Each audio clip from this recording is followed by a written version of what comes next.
അവസാനം നന്ദു അങ്ങനെ കല്യാണത്തിന് സമ്മതിക്കുവാണ്. ഇതേ സമയത്ത് അനാമികയും അനിയും തമ്മില് പിരിയുന്ന ഘട്ടത്തിലായിരിക്കും. ഡിവോഴ്സ് പേപ്പറിലെല്ലാം ഒപ്പിട്ട് കൊടുക്കുവാണ് അനാമിക. അങ്ങനെ ഇരിക്കെയാണ് നന്ദുവിന്റെ കല്യാണം തീരുമാനിക്കുന്നത്. കല്യാണ ചെലവെല്ലാം നോക്കുന്നത് ആദർശായിരിക്കും.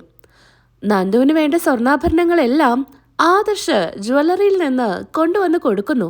കല്യാണത്തിന് അനി വരരുത് എന്ന് വലിയ നിർബന്ധമായിരിക്കും നയനയ്ക്കും നവ്യയ്ക്കും കനകയ്ക്കും ഒക്കെ. എന്നാ അതേ സമയത്ത് കല്യാണം കൂടാനായിട്ട് അനി മണ്ഡപത്തിലോട്ട് വരുന്നുണ്ട്. ആദർശ് വിളിച്ചിട്ടായിരിക്കും അനി വരുന്നത്. അങ്ങനെ ആദർശ് പറഞ്ഞതുകൊണ്ട് അനിയെ മണ്ഡപത്തിനുള്ളിലോട്ട് കയറ്റുന്നു. ഒരു പ്രശ്നവും ഉണ്ടാക്കില്ല എന്നുള്ള ഉറപ്പിലാണ് മണ്ഡപത്തിലോട്ട് കയറ്റുന്നത്. പ്രശ്നം ഉണ്ടാക്കില്ല എന്ന് പറയുന്നത് നന്ദു അനിയെ കാണുമ്പോൾ എങ്ങനെയാ പ്രതികരിക്കുക, അവർ തമ്മിലുള്ള ബന്ധങ്ങൾ ആലോചിച്ചാണ് അവർ അങ്ങനെ ഒരു തീരുമാനം എടുത്തത്. എന്നാ അനാമികയ്ക്ക് നന്ദുവിന്റെ കല്യാണം എങ്ങനെയെങ്കിലും മുടക്കണം.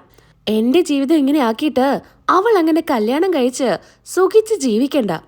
അനിയെ കല്യാണം കഴിക്കാനും ഞാൻ സമ്മതിക്കില്ല എന്ന മട്ടിലാണ് അനാമിക. അതിന് കൂട്ടായിട്ട് ജലജയും ഉണ്ടായിരിക്കും. എന്നാ അനാമിക ജലജയോട് പറയുന്നുണ്ട്, അപ്പച്ചി ഒരിക്കലും ആ നന്ദുവിന്റെ കല്യാണം നടക്കാൻ പോകുന്നില്ല. അത് മുടക്കാനുള്ള കാര്യങ്ങളൊക്കെ ഞാൻ ചെയ്തു വെച്ചിട്ടുണ്ട്. നീ എന്ത് ചെയ്തെന്ന് അനാമികയെ പറയുന്നേ? നീ എന്താ അത് എൻ്റെ അടുത്ത് പറയാത്തെ? അതൊക്കെ അപ്പച്ചിക്കൊരു സർപ്രൈസ് ആയിക്കോട്ടെ. എന്തായാലും ആ കല്യാണം നടക്കാൻ പോകുന്നില്ല. എന്നാ ജലജ വെറുതെ ഇരിക്കുന്നൊന്നുമില്ല. ഉള്ള സമയത്ത് എങ്ങനെയെങ്കിലും ഈ കല്യാണം മുടക്കാനുള്ള പരിപാടി ജലജയും നോക്കുന്നുണ്ട്. ജലജയുടെയും അഭിയുടെയും മനസ്സിലുദിച്ച ഒരു ബുദ്ധിയായിരിക്കും. ഏതായാലും അനി കല്യാണത്തിന് വന്നിട്ടുണ്ട്. ഇവനെ വെച്ചിട്ട് തന്നെ ഈ കല്യാണം മുടക്കാം. എടാ അഭി, ഈ പൊടിയുണ്ടല്ലോ, നീ അനിക്ക് കുടിക്കാനുള്ള ജ്യൂസിലോ മറ്റെന്തെങ്കിലോ കലക്കി കൊടുക്കണം. എന്നാ അവൻ ബോധാവസ്ഥയിലായിരിക്കില്ല. എന്തായാലും അവനൊരു പ്രശ്നം ഉണ്ടാക്കും നന്ദുവിന്റെ കല്യാണ സമയത്ത്.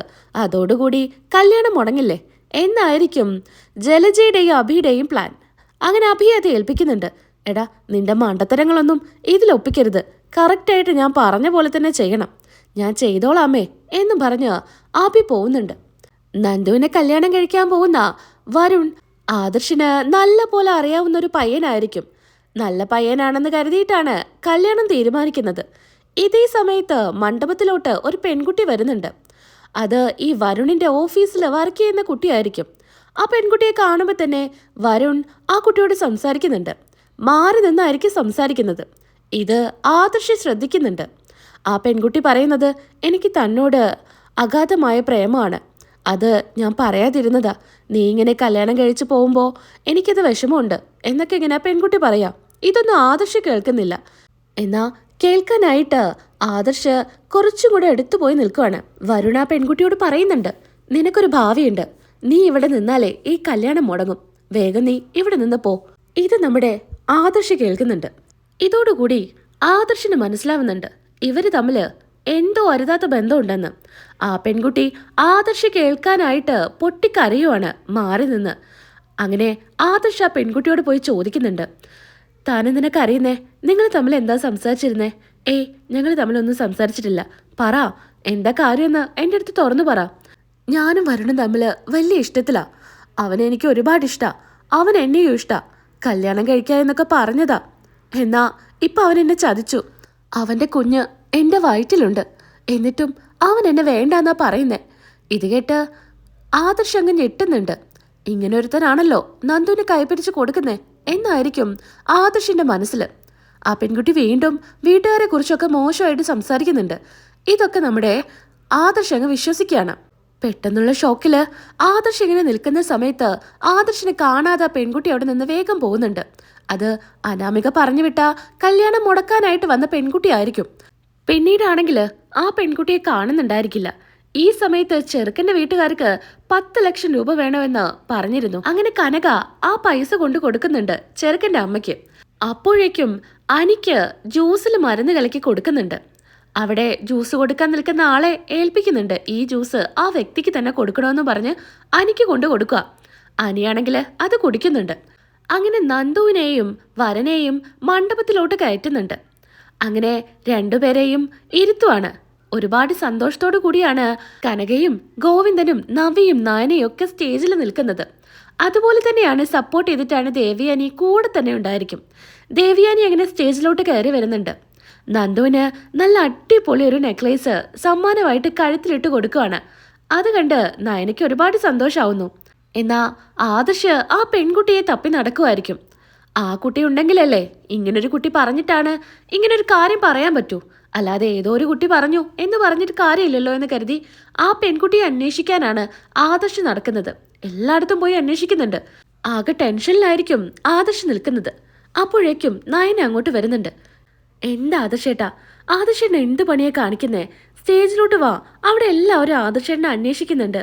എന്താ അങ്ങോട്ടും ഇങ്ങോട്ടും നടക്കുന്നേ? എന്തെങ്കിലും പ്രശ്നമുണ്ടോ? എങ്ങനെയപ്പോ നയനോട് ഇക്കാര്യം പറയാ? പറഞ്ഞു കഴിഞ്ഞാൽ അവൾക്ക് ടെൻഷനാവും. എന്തായാലും ആ പെൺകുട്ടിയെ കണ്ടെത്തട്ടെ, എന്നിട്ട് എല്ലാം പറയാം. നയനെ, നീ അങ്ങോട്ട് പൊക്കോ, ഞാനിപ്പോൾ വരാം. പെട്ടെന്ന് വരണേ, അച്ഛനും അമ്മയൊക്കെ അന്വേഷിക്കുന്നുണ്ട്. താലികെട്ടിപ്പോൾ നടക്കും. അങ്ങനെ ആദർശ് വലിയ സങ്കടത്തിൽ നിൽക്കുമായിരിക്കും. ആ പെൺകുട്ടിയെ കാണുന്നില്ലല്ലോ എന്ന് കരുതി സ്റ്റേജിന് ഫ്രണ്ടിൽ നിൽക്കുക.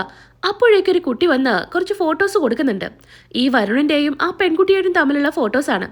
ഇത് കിട്ടിയതോടുകൂടി തെളിവ് കയ്യിൽ കിട്ടിയല്ലോ എന്ന് ആദർശിന് മനസ്സിലാവുന്നുണ്ട്. ആ പെൺകുട്ടി തന്നെയായിരിക്കും ഈ ഫോട്ടോ എനിക്കായിട്ട് ആ കുട്ടിയുടെ കയ്യിൽ കൊടുത്തു വിട്ടത്. പെട്ടെന്ന് തന്നെ താലി കെട്ടാൻ നിൽക്കുന്ന വരുണോട് പറയുന്നുണ്ട്, നിർത്ത്, താലി കെട്ടാൻ വരട്ടെ എന്ന് ആദർശ് പറയുന്നു. അപ്പോഴേക്കും ആ പെൺകുട്ടി അവിടെ കാണുന്നുണ്ട്. അവളുടെ കൈ പിടിച്ച് വലിച്ചങ്ങ് കൊണ്ടുവരുന്നുണ്ട്. ഈ പെൺകുട്ടിയെ തനിക്കറിയില്ലേ? ഇവളെ എനിക്കറിയാലോ, എൻ്റെ ഓഫീസിൽ വർക്ക് ചെയ്യുന്നതാ. ഇവളുമായിട്ട് നിനക്ക് എന്താ ബന്ധം? എന്താ ആദർശേട്ടാ, ഞങ്ങൾ തമ്മിലൊരു ബന്ധവുമില്ല. നീ വെറുതെ കള്ളം പറയണ്ട, എൻ്റെ കയ്യിൽ എല്ലാ തെളിവുകളും ഉണ്ട് എന്നും പറഞ്ഞ് ഫോട്ടോസ് കാണിച്ചു കൊടുക്കുന്നുണ്ട്. ഇത് ഞങ്ങൾ തമ്മിലുള്ള ഫോട്ടോസ് ഒന്നും അല്ലല്ലോ. ഞാൻ ഇങ്ങനെ ഇരുന്നൊന്നും ഫോട്ടോസ് എടുത്തിട്ടില്ല. വർഷേ, നീ പറഞ്ഞു കൊടുക്ക്, ഞാൻ നിന്റെ കൂടെ ഇങ്ങനെ ഇരുന്ന് ഫോട്ടോ എടുത്തിട്ടുണ്ടോ? എന്തൊക്കെയാ ഈ ഫോട്ടോയില്? നീ തന്നെ നോക്ക്. അതിന് ഞാനതൊന്നും പറഞ്ഞിട്ടില്ലല്ലോ. ഇയാൾ ചുമ്മാ എന്നെ വലിച്ചോണ്ട് വന്നതാ. എനിക്ക് ഇയാൾ ആരാണെന്ന് പോലും അറിയില്ല. എന്താ വർഷ പറയുന്നേ? ഞാൻ ആരാണെന്ന് അറിയില്ലാന്നോ? നീയല്ലേ എൻ്റെ അടുത്ത് പറഞ്ഞത് ഇവന്റെ കുഞ്ഞ് നിന്റെ വയറ്റിലുണ്ടെന്നും അതുപോലെ നിന്നെ സ്നേഹിച്ച് വഞ്ചിച്ചതാണെന്നൊക്കെ? നീ തന്നെയല്ലേ എൻ്റെ അടുത്ത് പറഞ്ഞ? ഞാനോ? ഇയാൾക്കെന്തോ ഭ്രാന്താ. ഞാനൊന്നും പറഞ്ഞിട്ടില്ല. എന്തിനാ സാർ ഞാൻ സാറിനെ കുറിച്ച് ഇങ്ങനെയൊക്കെ സംസാരിക്കുന്നേ? ദേ, കള്ളം പറയണ്ട. ഇനി നീ ആരെങ്കിലും പേടിച്ചാണെങ്കിൽ പേടിക്കണ്ട, എല്ലാം ഞാൻ നോക്കിക്കോളാം. സത്യങ്ങള് എല്ലാവർക്കും മുൻപിലും വിളിച്ചു പറ. സത്യം ഞാൻ പറയുന്നേ. ഈ ഫോട്ടോയിൽ കാണുന്നത് എന്നെ തന്നെയാ. എന്നാ ഇത് വരുൺ സാറിന്റെ കൂടെ എടുത്ത ഫോട്ടോസ് ഒന്നുമല്ല. ഇത് എൻ്റെ ബോയ് ഫ്രണ്ടിന്റെ കൂടെ ഞാൻ എടുത്ത ഫോട്ടോസാ. ആരോ ഇത് തല മാറ്റി വെട്ടി ഒട്ടിച്ചാണെന്നാ എനിക്ക് തോന്നുന്നേ. അല്ലാതെ ഇതുമായിട്ട് വരുൺ സാറിന് ഒരു ബന്ധവുമില്ല എന്ന് വർഷ പറയുന്നുണ്ട്. കേട്ടില്ലേ, എന്തിനാ വെറുതെ എന്നെ കുറ്റക്കാരനാക്കുന്നേ എന്ന് വരുണും ചോദിക്കുന്നുണ്ട് ആദർശിൻ്റെ അടുത്ത്. അപ്പോൾ നീ ഇവളുടെ അടുത്ത് പറഞ്ഞതോ ഇവിടെ നിന്ന് വേഗം പോകണം, അല്ലെങ്കിൽ കല്യാണം മുടങ്ങും എന്നൊക്കെ നീ സംസാരിച്ചില്ലേ? അത് ചെറിയൊരു പ്രശ്നമാണ്. ഇവളൊരു അഫെക്ഷൻ എൻ്റെ അടുത്ത് തോന്നിയെന്ന് പറഞ്ഞു. അത് ഞാൻ പറഞ്ഞതാ, അതിന് മറുപടിയും കൊടുത്തു. ഇതൊക്കെ കേട്ടിട്ട് ചെക്കൻ്റെ അമ്മയ്ക്ക് അങ്ങ് ദേഷ്യം വരുന്നുണ്ട്. മതി, നിർത്ത്. നിനക്ക് നാണമുണ്ടോ ഇനി ഇവിടെ ഇരിക്കാനായിട്ട്? നീ വാ, എൻ്റെ കൂടെ പോര്. ഇനി ഈ പെണ്ണിനെ നിനക്ക് വേണ്ട. അമ്മേ, അങ്ങനെ പറയല്ലേ, ഇതൊരു തെറ്റിദ്ധാരണയല്ലേ. വെറുതെ അമ്മ കല്യാണമൊന്നും മുടക്കണ്ട. വേണ്ടാന്നല്ലേ പറഞ്ഞത്. നിന്നെ ഇങ്ങനെയൊക്കെ അപമാനിച്ചിട്ടും നീ എന്തിനാ ഇവിടെ ഇങ്ങനെ നിന്നു കൊടുക്കുന്നേ? വന്നേ, നമുക്ക് പോവാം. പിന്നെ നീ എന്നെ എതിർത്ത് ഇവളുടെ കഴുത്തിൽ താലി കെട്ടണമെന്നുണ്ടെങ്കിൽ എൻ്റെ ശവമായിരിക്കും നീ കാണുക. കനക പറയുന്നുണ്ട്, അയ്യോ അങ്ങനെയൊന്നും ചെയ്യല്ലേ, എൻ്റെ മോളുടെ ഭാവി, നിങ്ങളുടെ മോളുടെ ഭാവി, നിങ്ങളുടെ മോളെക്കുറിച്ച് എല്ലാം ഞങ്ങൾക്കറിയാം. അഴിഞ്ഞാടി നടന്നവളാ. എന്നിട്ട് അതൊന്നും വകവെക്കാതെ ഞങ്ങൾ കല്യാണത്തിന് സമ്മതിച്ചു. നിങ്ങൾ തന്ന സ്ത്രീധനത്തുകയുണ്ടല്ലോ, ഇത് നിങ്ങളങ്ങ് വെച്ചേക്ക് എന്നും പറഞ്ഞ് പൈസ കരയ്ക്കങ്ങ് ഇട്ട് കൊടുക്കുന്നുണ്ട്. ഊര് തന്നെ നടന്ന ഇവളെ കല്യാണം ആലോചിച്ച് ഉറപ്പിച്ചത് ഞങ്ങളുടെ തെറ്റ്.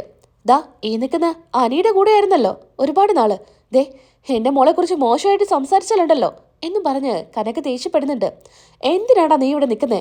വന്നേ, നമുക്ക് പോവായെന്നും പറഞ്ഞ് വരുണിനെ പിടിച്ച് അമ്മ അങ്ങ് ഇറങ്ങി പോകുന്നുണ്ട്. പിന്നീടായിട്ട് നന്ദു പൊട്ടിക്കരയുന്നുണ്ട്. അനിക്കാണെങ്കിൽ ചെറിയ ആട്ടവും മയക്കും ഒക്കെ തോന്നി തുടങ്ങുന്നുണ്ട്.